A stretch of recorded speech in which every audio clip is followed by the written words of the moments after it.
Hi, I'm Lisa Chalenza, and welcome to Monday Night Social. And it's our first podcast at a Monday Night Social. And I'm going to have fabulous guests all day long.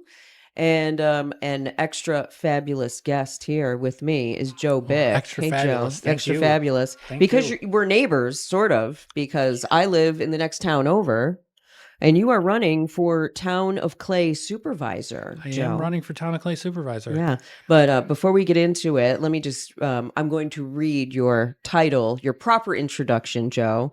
So, Joe Bick is a long serving Clay Town board member and current deputy supervisor with a background in nursing, military service, and regional healthcare leadership. All of that's a mouthful. You're very That's a lot of accomplished. stuff. Yeah, you served on the board since 2007, and you're a well known figure in local government. But let's go back to the beginning, Joe. This is where we have like the water, the yeah. So let's go back to the beginning. Your background in nursing. What came first, being in the military or being a nurse? My mother was a nurse. Yeah. When it came time to get a job in high school, my mother said, "Why don't you get a job at St. Elizabeth?" I'm from the Utica area. Get a job at St. Elizabeth Hospital as a nurse's aide. Yeah. So, as a junior in high school, as a nurse's aide in the ICU Wow. at St. Elizabeth Hospital. And my mother, believe it or not, encouraged me to study nursing. Wow. And Yeah. so I went right from high school. I went to St. Elizabeth's College of Nursing. Yeah. I graduated in 1991. That's where I met my wife. We Yeah. did go to school together. And then I worked for St. Elizabeth Hospital. Yeah. I then worked for University Hospital upstate Yeah. for a few years. And then I came to St. Joe's, where I am Yeah. currently. Nice. I went back to school. I got a bachelor's degree from the SUNY Institute of Technology in Utica. And I did join the Army at one point there. I joined the Army Reserve. And I was in the Army Reserve for 11 years as a nurse. Yeah. And 2 days after my 8-year term was up in the Army, 9/11 happened. Oh. So I stayed in the Army. Yeah. And I had the opportunity to serve on a forward surgical team. Yeah. I was in Afghanistan for 7 months Wow. in 2003 and 2004.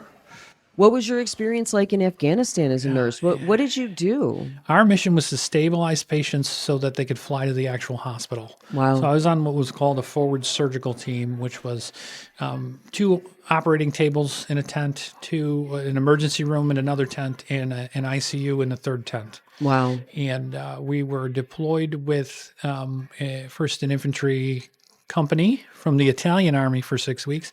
Then we were with an infantry company from the 10th Mountain Division for 8 weeks. Then we were with an infantry battalion from the 1st to the 501st Parachute Infantry from Alaska. Wow. How long were you in Afghanistan I was altogether? 271 days. So Wow. about 7 months. Yeah. Months. Well, nearly a year. Yeah, I was in the reserve, so I got mobilized. So I was gone from my job at St. Joe's for a year.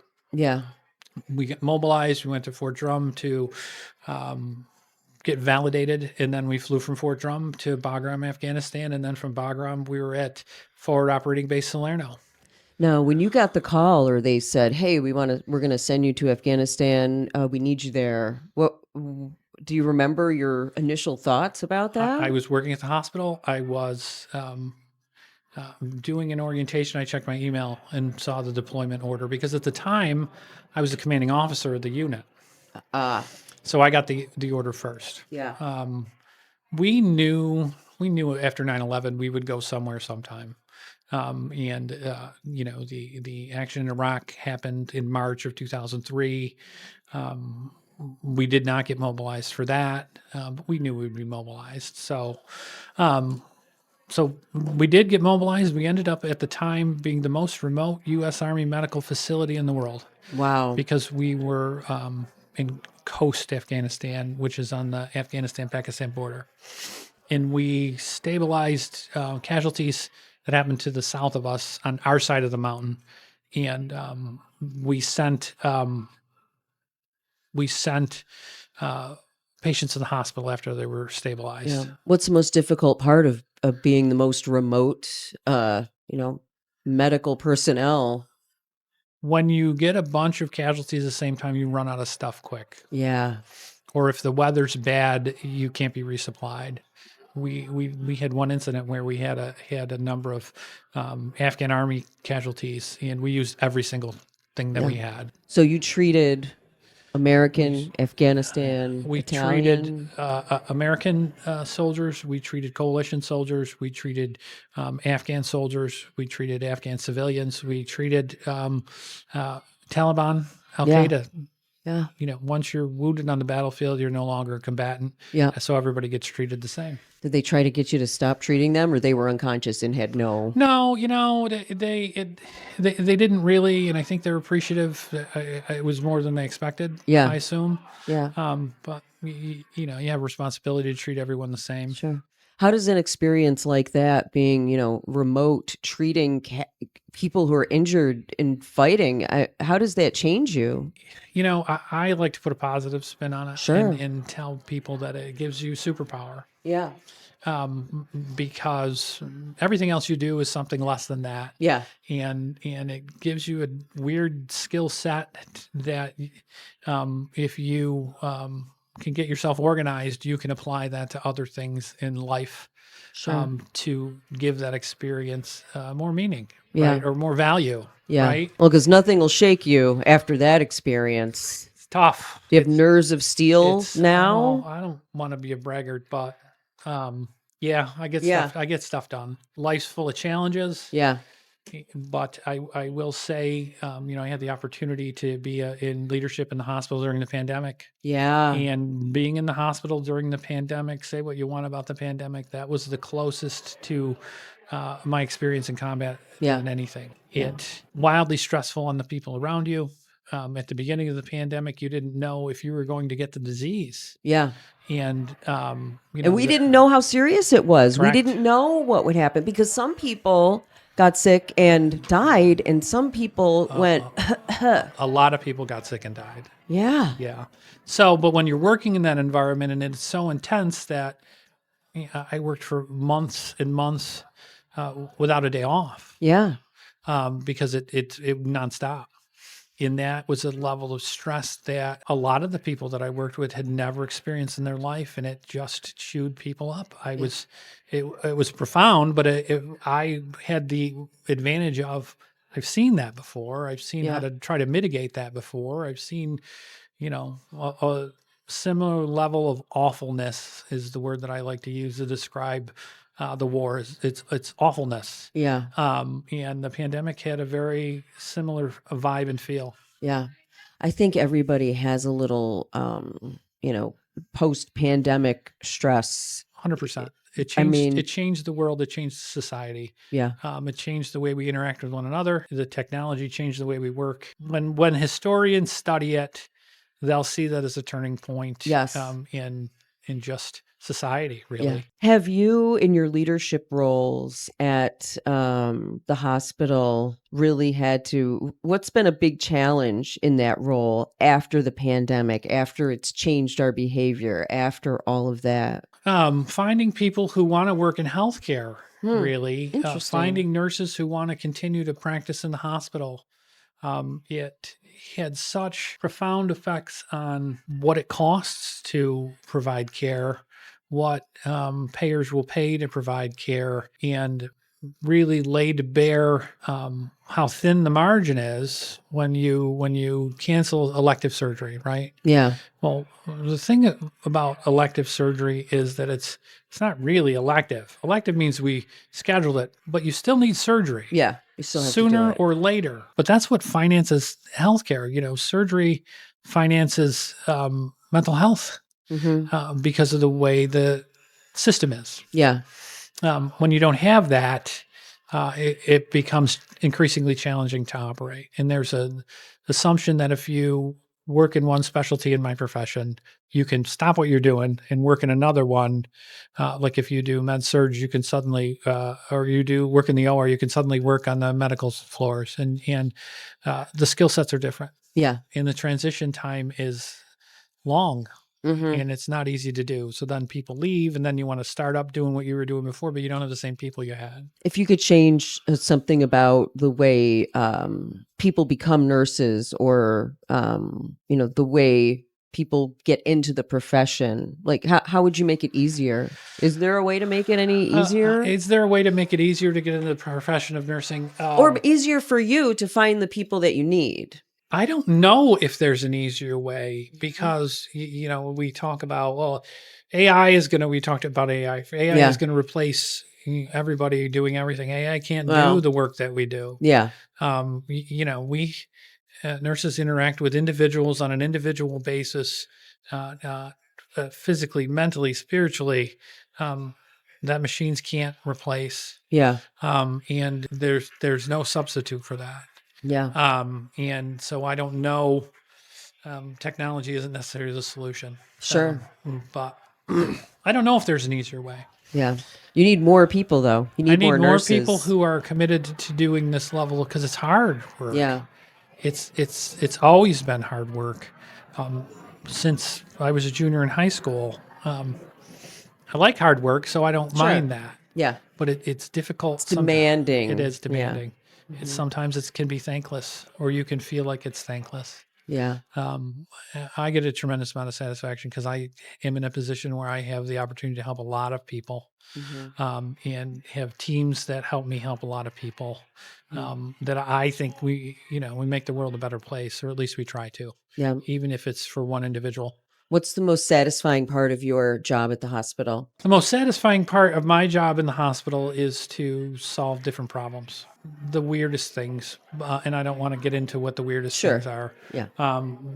But the most satisfying thing is to make a difference for individuals who come in with on their worst day. I Yeah. mean that when I say the political work or the work in the town is the easiest, best job I ever had, it's because in nursing and in the hospital, I deal with people on their worst day. Yeah. Their worst day, but every day is someone's worst day there. Yeah. Whether they have catastrophic illness, whether one of their loved ones passed away, whether they even, the stress of having a new child, different stress, but it's all stress. Sure. Well, I think some of that experience probably makes you a really good fit in the political realm, as town supervisor. You deal with stress all the time, every day. That I, is easy I, compared to the hospital and these life or death situations. it's a different scale, I Yeah. guess is the way to describe it. There's things at the town that stuff just got to get done. Yeah. And we have to have a better focus on customer service Hmm. at the town. Yeah. In the hospital, we focus on customer service a lot because we're trying to mitigate your worst day. Yeah. And you have to have some empathy, and you have to have some understanding, and you have to have some patience, and to try to bring that level of service, if you will, to the town is really one of the goals that I've had. It's one of the goals I've had for a while, but I think as supervisor, I'll be in a position to affect that. Yeah. Because we're public servants. Yeah. It is service, and I that's one of the things I took away from military service was, yeah, you got paid, but it really was selfless service. Yeah. And you have to try to apply that. The more you can apply selfless service to public service, the better off our society is or will be. And I really Sure. go into it with that attitude. Yeah. If I don't think it's work for selfish people, I don't think that. You do see that, you don't have to look past the news to not see that. But that's never been my approach, and it never is going to be my approach Yeah. to public service. Sure. Well, you have to answer the phone because eventually somebody, you have to answer the phone You do. when you're a public servant. You do. Yeah. And I've tried to be as open as I can with, my home phone number and my address is on our website, and my handing out my cell phone number. It's the one you call to get me. Yeah. Because if you have a issue and it needs to be taken care of, let's Mhm. just cut to the chase, right? Yeah. And with all things, just we'll cut to the chase. We don't have to pretend we're helping, right? Yeah. We just help. Well, as Claytown supervisor, what's your biggest responsibility? The biggest responsibility is to make sure that the workforce at the town is taken care of. And if you take care of the workforce at the town, they will take care of the residents at the town. They'll make sure your roads are how they need to be, things are fixed, dangerous situations are resolved on the roads, in the parks, Yeah. and will meet the needs of the constituents or the residents. It's hard because you can't make everyone happy. Sure. And so you should never try to make everyone happy, but you should try to do the next right thing. Yeah. Yeah. And usually that plays out pretty good. In hindsight, you can see that you did the next right thing, or you Yeah. can see things that are blunders. And you have to also be, when you make a mistake, say you made a mistake Yeah. and try to do something to fix it. Because so often we get married to courses of action that we've chosen, Yeah. and we can't ever go back from them. Well, you can go back from them, can. and you can do something wrong and then go back and fix it. Because a lot of times in the town, or some of the time in the town, things have unintended consequences, things that Yeah. you could not anticipate when you did it. Yeah. And undo it, or be willing to undo it. Be willing to be humble, Yeah. and admit your mistakes, because not doing that is a recipe for disaster. I think. I've always thought. Yeah. And you're right. Circumstances change and sometimes we have to adjust. Yeah, That happens. absolutely. So, Town of Clay supervisor, a lot of people will be looking at you because Micron's going up right there on Route 31. How's that going so far? Micron's coming like a freight train. Yeah. It is people. I try to describe the project to people. It's like Hoover Dam big. Yes. And they, have committed to things and done all the things they said they were going to do. Yeah. It's the largest economic project in New York State. In New York right? State, in U.S. history, is one of the ways it was described. My responsibility in that now on the town board and as supervisor is to hold all the entities, whether it's Micron, whether it's OSIDA, whether it's the state of New York, whether it's the Department of Labor or Commerce, hold them to the things they said they were going to do. Yeah. Because my interest, while I want to see Micron built, my interest is to make sure that the people of Clay hold those entities accountable to the things they said they're going to do. Yeah. Residents in Clay are going to be the most disrupted while construction goes on, while the things are built, while roads are improved. I think it's the traffic patterns are some of the things. Traffic patterns, noise. I'll tell you people, three things, and it's kind of tongue in cheek, but whenever there's a change and people come to town board, three things are going to happen to the naysayers. Traffic is going to be unmanageable. My property value is going to go down. And at some point somewhere, children are going to be injured, right? Okay. Because of the traffic, because their street's going to be too busy, but that always comes up. Sure. In all the projects that we've done and in all the years that I've been doing it, not one of those three things has come true. Maybe a little traffic here and there. Yeah. When you look at Micron and traffic, the state of New York, is going to add an exit to Route 81 north of Route 31. Yeah. They're going to add one or two exits to Route 481. Yeah. To Conway Road and or to Route 31 and or to Verplank Road. Yeah. And they're going to widen Route 31. Okay. Well, if you do that mitigation, traffic's not so bad, and it may be better. It definitely would be better in Cicero. Yeah. In where Route 31 and Route 11 and 81 cross. Yes. Because that's a mess. choke point. Yes. Yeah. So I went to the traffic meeting on that. I was ready to fight because I'm always ready to fight. Yeah. And they said all the things that I wanted. And my only comment in the meeting was, I came here to argue with you guys, and if you're going to do all that, I don't have to argue. Yeah. So I'm encouraged by that. They definitely gave that some thought. But with all things, I always add, well, now you got to do it. Yeah. Yep. Now we got to do it. So we have a responsibility to make sure they do it. When is that project expected to be completed? The first two fabs are supposed to be online by 2030. So 4 years. 4 years. 4 years. Can you believe it? Can you believe in 4 years it's going to be 2030? I can't believe that. I can't believe 4 years ago I was standing at that site with the vice president of Micron, and we didn't know it at the time, And I go, they got the river up here and you got the power thing up here. This is a perfect site for whatever you're doing. Yeah. And then when they came and announced it, I was like, why does that guy look so familiar? And it was the vice president of Micron. Wow. So yeah, Yeah. That's exciting. Yeah. So you're excited about the project? I am excited about the project. I'm a fan of progress, and Yeah. it is definitely progress, and it is definitely progress that this entire community will benefit from. I give shout out to the county executive, both, all the way back to 1993 when they made that an industrial park. Yeah. The county had some foresight then, Yeah. and certainly the Kern County executive had some foresight to make that site available. Yeah. So, All right. Well, Joe, thanks for taking a few minutes to hey, hang thanks out for with having me. me. I really appreciate it. Yeah. So, All right. Joe Bick, you are running for Town of Clay Supervisor. You are currently the Deputy Supervisor at the Town of Clay. So you know what's up.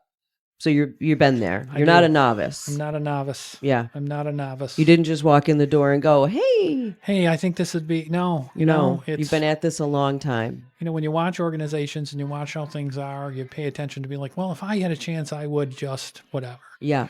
And hopefully it's my time to do that. And that's you. All right. And you can find you online, Joe Bick. It's such a pleasure. So good to meet Thank you you and so hang out much. with you and talk to you. Thank you. All right. All right. Sit tight. We'll be back.